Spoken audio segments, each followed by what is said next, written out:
할렐루야.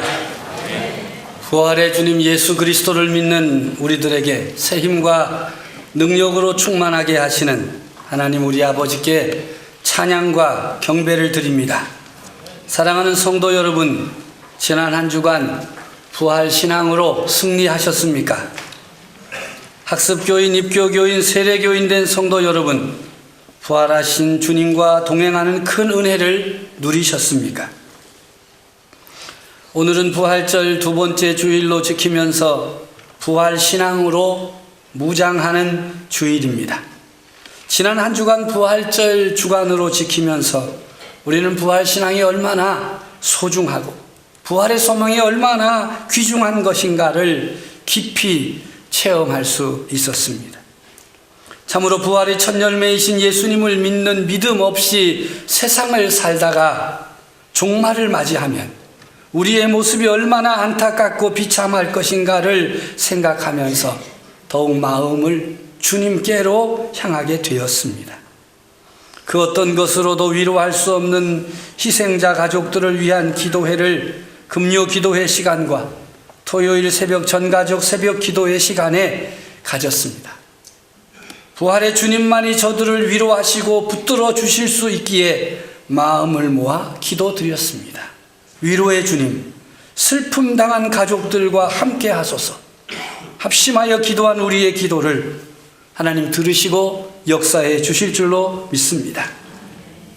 미안합니다. 지켜주지 못해 미안합니다. 라고 하는 말들로 온 나라가 미안한 마음, 안타까운 마음이 가득합니다. 바라볼 때마다 안타까움과 흐르는 눈물을 주체할 수 없음에도 우리는 다시 한번 마음을 추스르고 하나님을 향해야 하겠습니다. 우리에게 부활신앙이 얼마나 소중한 것인가를 고백하고 부활신앙으로 하늘의 소망을 품고 믿음의 길로 전진해야 하겠습니다. 그래야 슬픔 당한 이웃들, 쓰러져 비탄에 잠겨있는 이웃들, 형제와 자매들을 보살필 수 있을 것입니다. 우리는 부활을 믿습니다. 우리는 부활하신 예수님을 믿습니다. 우리는 몸이 다시 사는 것과 영원히 사는 것을 믿습니다. 그러므로 우리는 세상에서 일어나는 어떤 일 앞에서도 담대할 수 있습니다. 절망의 자리에서 다시 시작할 수 있습니다. 우리를 가두어둔 온갖 무덤들을 깨뜨리고 나아올 수 있는 것입니다. 할렐루야. 우리의 부활 신앙을 거꾸로 뜨리고 무너뜨리려는 세상 풍조와 세력들이 있음을 우리는 분명하게 알아야 됩니다. 우리의 대적은 성도들이 부활 신앙으로 무장하는 것을 가장 두려워합니다. 결사적으로 막으려고 합니다. 그래도 부활 신앙의 사람이 되면 또 시험과 유혹으로 넘어뜨리고 쓰러뜨리려고 합니다. 우리가 온전한 그리스도인으로 살지 못하도록, 부활 신앙으로 무장하지 못하도록 의심과 불신을 마음에 불어넣습니다. 때때로 어려움과 역경으로 믿는 마음을 뒤흔들어 놓습니다. 세상 풍조를 따르며 사는 것이 가장 안전하고 편한 길이라고 하면서 믿음의 길로 나가는 것을 방해합니다. 오늘 아침에도 그런 방해를 뚫고 오느라 힘들지는 않으셨습니까? 부활 신앙 무엇입니까? 부활하신 예수님을 믿음으로 놀라운 변화와 놀라운 은혜를 체험하는 그리스도인에게 있는 신앙이 부활 신앙입니다. 실망과 두려움 대신 소망과 확신을 갖고 살게 하는 것이 부활 신앙입니다. 요한복음 20장 19절에 보면 부활의 주님께서 제자들에게 나타나시기 전에 제자들은 유대인들을 두려워하여 문을 걸어 잠갔습니다. 기가 다 죽었어요. 큰 소리 뻥뻥 치던 제자들 기가 다 낙심했어요. 두려움에 사로잡혀 말소리도 제대로 내지 못하고 찬송을 부른다는 것은 엄두도 낼 수 없었습니다. 한마디로 공포의 바다에 빠진 것입니다. 그뿐이었겠습니까? 3년간 예수님을 열심으로 따라다녔는데 이렇게 되었으니 이제는 어떻게 살아야 하는가? 한탄과 탄식이 가득했습니다. 그런 그들에게 부활의 주님이 나타나 말씀하시고 만나주시고 그들을 향하여 말씀하실 때 그들의 삶이 달라졌습니다. 실망과 두려움과 공포 대신에 소망과 확신으로, 그리고 담대함과 사명의 사람이 되었습니다. 예수 부활의 증인이 되었습니다. 이것이 부활 신앙입니다. 예수님이 하나님의 아들이신 증거는 여러 가지 면에서 찾아볼 수 있습니다. 동정녀 탄생이 그 증거입니다. 놀라운 기적을 행하심도 그 증거입니다. 탁월한 교훈과 가르침도 그 증거입니다. 땀이 피가 되도록 기도하신 것도 그 증거입니다. 십자가상에서 죄인들을 용서하시며 중보하신 그 기도도 하나님의 아들 되심을 증거합니다. 하지만 결정적인 증거는 예수님의 부활입니다.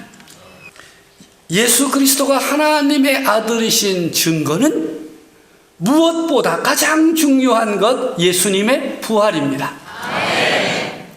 십자가는 그리스도의 성역을 말하고 그의 하신 일을 말합니다. 부활은 그리스도의 신분을 말해주는 것입니다. 이것이 합쳐서 예수님이 하나님의 아들이시요 우리의 구세주이심을 확증해 주는 것입니다. 그 부활 신앙을 가지면 결과가 있습니다. 열매가 있다고 하죠. 제자들, 초대교회 성도들이 그리스도의 구주 되심을 사방에 다니면서 확신 있게 전파한 것, 그것이 부활 후에 부활 신앙을 갖고 난 사람들의 결과입니다. 열매입니다. 우리가 예수님의 부활을 기대하고 기도하고 헌신의 힘을 쏟으면서도 부활하신 이후에 예수님과는 별로 상관없이 지낸다면 이거 얼마나 안타까운 일이에요. 예수님께서 부활하신 것은 우리로 하여금 부활에 동참하게 하는 것이고, 우리로 부활 신앙을 가지고 세상을 이기게 하는 삶을 살라고 하는 것인데, 그냥 부활절 절기 지키고 마치면 안 돼요. 그래서 우리 교회는 부활절로 두 번째, 부활절로 세 번째 쭉 나가요. 그것은 부활절 이후에 부활 신앙으로 사는 것이 대단히 중요하기 때문입니다. 미국 애틀란타주에 마틴 루터 킹이라는 이름의 유명한 목사님이 계셨습니다. 그가 하나님 말씀에 순종해서 인종차별 정책에 대해 반대하는 설교를 했어요. 인종차별은 분명하고 확실한 범죄, 하나님께서 원하시는 일이 아니라 분명히 선포했어요. 백인들의 눈에는 정말 눈에 가시 같은 존재였습니다. 그래서 결국 암살을 당했습니다. 그가 암살당하기 일주일 전에 설교한 설교문이 남아 있습니다.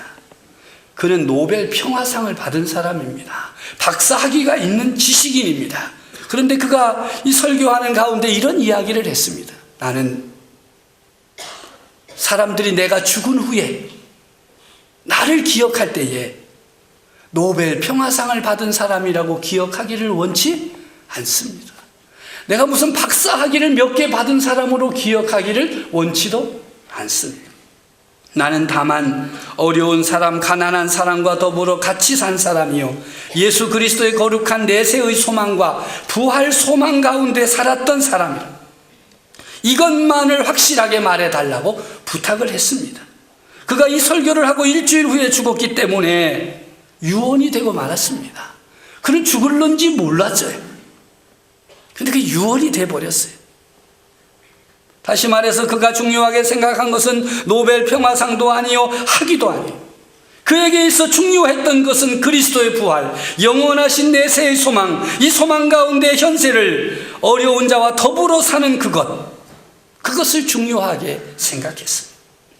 부활 신앙으로 산 아름다운 모습입니다.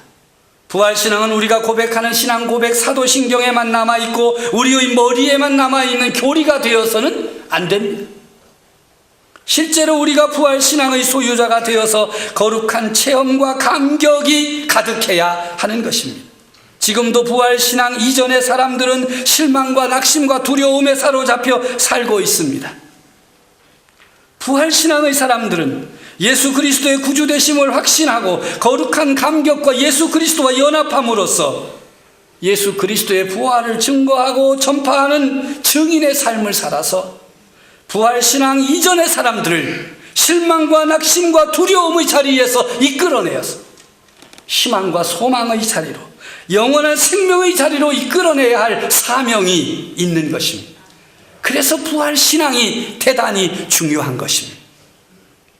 그런데 이런 부활신앙을 방해하는 것들이 있어요.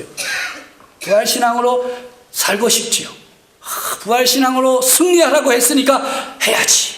그런데 나가기만 하면 다 잊어버리는 거예요. 그것은 방해꾼이 있어서 그래요. 회방하는 무리들이 있어요. 성경의 표현대로 하면 육신의 정욕과 안목의 정욕과 이생의 자랑이 그것입니다. 이런 것들은 세상 풍조를 따르지 않고 믿음으로 살고자 하는 성도들을 시험과 유혹의 올무로 엮어서 쓰러뜨립니다. 자신들이 무덤에 있는지 죽었는지도 모르게 만들어 놓습니다. 좀 더 구체적으로 말씀드리면 탐욕의 무덤에 갇혀 있는 사람이 있습니다. 나태와 안일의 무덤에 갇혀 있는 사람이 있습니다. 원망과 두려움과 절망의 무덤에 갇혀 있는 사람, 쾌락과 중독의 무덤에 갇혀 있는 사람들이 너무나도 많습니다. 당연히 부활신앙으로 세상을 이기는 믿음의 사람으로 살아야 할 그리스도인들이 이런 시험과 올무에 빠져서 탐욕과 나태와 안일, 원망과 두려움과 절망, 쾌락과 중독과 악한 습관의 무덤 속에 누워있는 꼼짝달싹 못하는 어처구니 없는 상황, 이것이 바로 오늘의 내 모습이요 우리의 모습이 아닌가를 분명하게 살펴보아야 할 것입니다. 내가 부활신앙으로 살고자 하는데 나는 어떤 올무와 시험과 덫에 빠져서 이 부활신앙 제대로 지키지 못하고 있는 것인가 살펴야 합니다. 살펴있을 때 정말 나는 어떤 것에도 사로잡히지 아니하고 부활신앙으로 살아가고 있음을 확인하는 사람은 하나님께 영광을 돌리십시오. 그러나 한 가지라도 여러분들이 그 올무에 빠져 있다면 끊어야 할 것입니다. 주님의 도우심을 구해야 할 것입니다. 주여 나를 도와주십시오. 나를 불쌍히 여겨주십시오. 내 힘으로 이 악한 습관과 중독을 끊을 수가 없습니다. 도와주십시오. 그리스도인들은 탐욕의 무덤을 깨뜨리고 올무를 깨뜨리는 부활 신앙의 사람이 되어야 그리스도인으로 살아갈 수 있습니다. 기브롯 핫다아와의 이야기를 여러분들은 아십니까? 기브롯 핫다아와는 지명입니다. 성경에 나오는 이야기지. 애굽에서 노예가 되어 종살이하던 이스라엘 백성들이 하나님의 약속을 따라서 출애굽했습니다. 물론 지도자 모세의 인도를 받았습니다. 홍해를 건너고 광야를 통과합니다. 먹을 양식으로 맛있는 만나를 먹으면서 약속의 땅 가나안을 향해 전진합니다. 그런데 처음 나올 때는 정신없이 나와가지고 이게 힘든지 어려운지 몰랐는데 지나다 보니까 힘들어. 이스라엘 백성들이 말이죠, 힘들고 어려우니까 원망과 불평이 나와요. 애굽에 있었으면 이런 고생하지 않고 좋은 음식 먹을 수 있었을 것인데,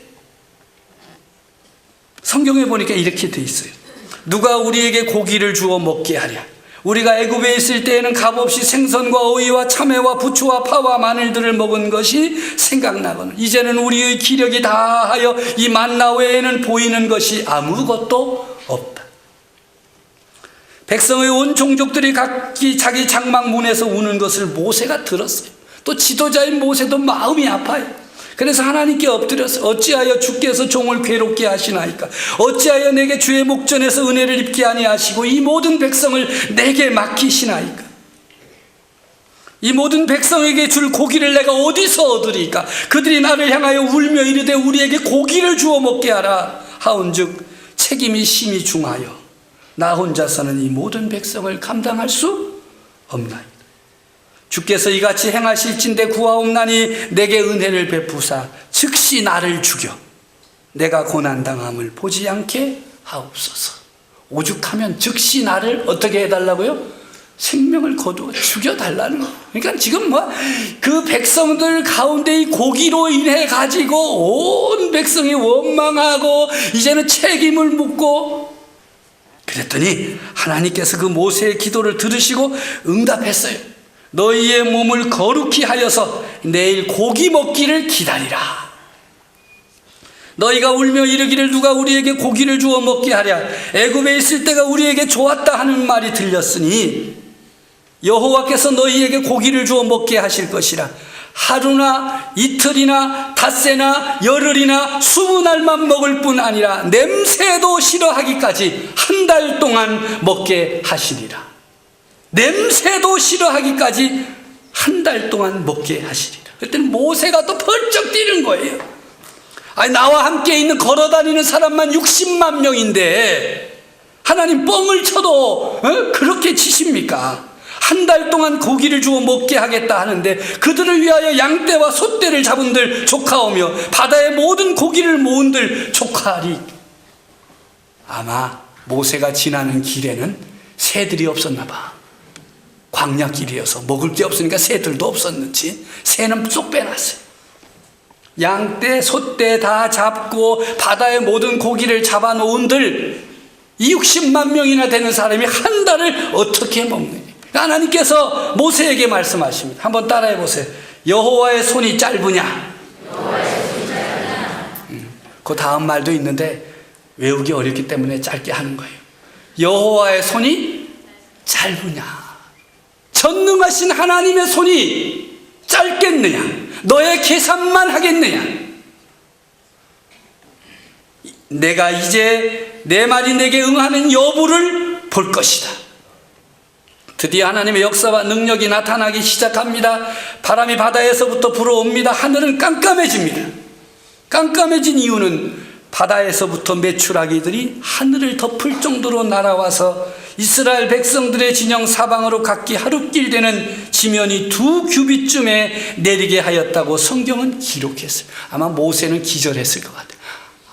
양떼도 아니고 소떼도 아니고 바다의 고기도 아니고 뭐가 날아왔어요? 새가 날아왔어요. 메추라기. 얼마큼 큰지는 성경이 없어서 몰라. 하여튼 엄청나게 백성들이 놀라고 즐거워했습니다. 이제 소원이 이루어진 것입니다. 아이들에게 고기를 먹일 수 있게 되었어요. 그래서 성경에 보니까 그들이 종야 뭐예요? 해 있을 때 해 떨어진 다음에도 나간 거예요. 이거 놓치면 어떻게 돼요? 더 이상 못 먹으니까 낮에도 끌어모으고 밤에도 가서 끌어모으고 막 난리가 났습니다. 그런데 메추라기 고기는 언제부터 해 먹었을까요? 그 밤중에 뭘 그래 그 먹어요? 아침에 이제 해서 먹지 그랬겠어요? 아마 제가 생각해 보니까 아마 난리가 났을 것 같아요. 한쪽에서는 잡아오고 한쪽에서는 막 구워가지고 난 구운 걸 좋아하니까 구워가지고 막 애들도 먹이고 뭐 난리가 났을 거예요. 어떤 건 좀 오래 보관하려니까 삶고 막 온 민족의 진영 가운데 무슨 냄새가 진동했겠어요? 자기 구워 먹는 고기는 잘 몰라. 근데 남이 풍기는 냄새는 너무 잘 맡아. 뭐 집집마다 고기 냄새. 한번 상상을 해보세요. 징그러울 거예요. 그런데 말이에요. 성경 기록에 보니까 고기가 아직 이 사이에 있어 씹히기 전에 씹었다는 거예요? 못 씹었다는 거예요? 씹지도 못했대요. 잡아가지고 요리해가지고 딱 입에 넣고 씹으려고 하는데 하나님께서 진노하사 심히 큰 재앙으로 치셨다. 그래서 그곳 이름을 기브롯 핫다아와 탐욕의 무덤이라. 탐욕의 무덤. 사람이 탐욕에 빠지면 범죄하게 되고 하나님을 원망하고 대적하게 되고 결국은 하나님의 진노를 불러일으키게 되는 것입니다. 지난 2주간 동안 우리를 슬픔과 탄식 그리고 절망으로 묶어둔 세월호 참사는 인간의 탐욕이 빚어낸 인재입니다. 좀 더 많은 수익을 올리기 위해서 건드려서는 안 될 부분을 뜯어내고 좀 더 많은 이익을 내기 위해 무리하게 화물을 싣고 그것을 감추기 위해 배의 균형을 잡아주는 평형수는 덜 채우고 그 어느 것 하나 제대로 지켜지지 않는 것의 이유는 오직 한 가지입니다. 더 많은 수익을 거두어야 하겠다는 것이 욕심과 탐욕 때문입니다. 하나님이 계시면 어떻게 이런 일이 일어나? 이런 엉뚱한 사람들도 있어요. 거기에는 하나님이 개입하심이 아니라 뭐가 개입했어요? 인간의 탐욕이 개입했어요. 그로 인해서 어떤 참사가 벌어질 것인지에 대해서는 아무런 관심이 없습니다. 자신들의 배만 채우면 그만입니다. 탐욕의 무덤에서 아무것도 보지 못한 채 저지른 죄가 그대로 나타난 것입니다. 탐욕의 결과는 모두가 망하는 것임에도 그들은 탐욕에 사로잡힌 채 움직였기 때문에 하나님의 진노 가운데 들어가게 된 것입니다. 부활신앙으로 살고자 하는 성도 여러분들이 가장 주의해야 할 것이 있다면 여러분의 심령에 이런 탐욕과 탐심이 자리하지 못하게 하는 것입니다. 여러분을 둘러싸고 있는 탐욕의 무덤을 깨뜨려야 할 것입니다. 하나님은 반드시 탐욕에 사로잡혀 사는 사람에게 진노하십니다. 이사야 57장 17절에 말씀하시기를 그의 탐심의 죄악으로 말미암아 내가 노하여 그를 쳤노라. 또 내 얼굴을 가리고 노하였노라 말씀하십니다. 사도 바울이 골로새 교회에 보낸 편지인 골로새서 3장 5절에 탐심을 우상숭배라고 정의해 놓았습니다. 탐욕은 물질을 추구하여 그것을 하나님의 위치 최고의 자리에 놓기 때문에 결과적으로 우상숭배가 되는 것입니다. 우리 가운데는 누구나 할 것 없이 욕심이 있습니다. 좀 더 잘되고 좀 더 많이 갖고 좀 더 커보고자 하는 욕심들이 있습니다. 그런데 그것이 하나님보다 더 윗자리에 놓여지는 우상숭배의 자리로 가는 어리석음을 범해서는 안 될 것입니다. 나는 여러분들, 성도 여러분들이 좀 더 넓은 집에 살기 원합니다. 좀 더 승진도 잘하기를 원하고 사업도 잘 되기를 원합니다. 그런데 그 잘 되는 것이 하나님보다 윗질에 있어서는 안 된다는 거예요. 그렇게 되면 그것이 탐욕이 되고 범죄가 되고 하나님의 진노를 불러일으키는 것입니다. 차라리 그럴 바에는 안 되는 것이 더 낫습니다. 부활신앙으로 사는 성도들이 깨뜨려야 할 무덤이 탐욕의 무덤만은 아닙니다. 나태와 안일의 무덤을 깨뜨리고 나와야 됩니다. 괜찮을 것이라고, 전에도 괜찮았고 지난번에도 괜찮았기 때문에 괜찮았을 것이라고 그렇게 생각하고 살면 안 됩니다. 내가 지난 주간에도 그렇게 기도 안 하고 살았는데도 잘 살았는데 이번 주간도 그저 기도 안 해도 살 걸로 제대로 믿어요. 나태하지 마세요. 안일하게 믿지 마세요. 정말 예수 그리스도가 생명을 걸고 우리를 구속하셨던 것처럼 우리가 예수님을 믿는 데에도 생명을 걸고 믿어야만 할 것입니다.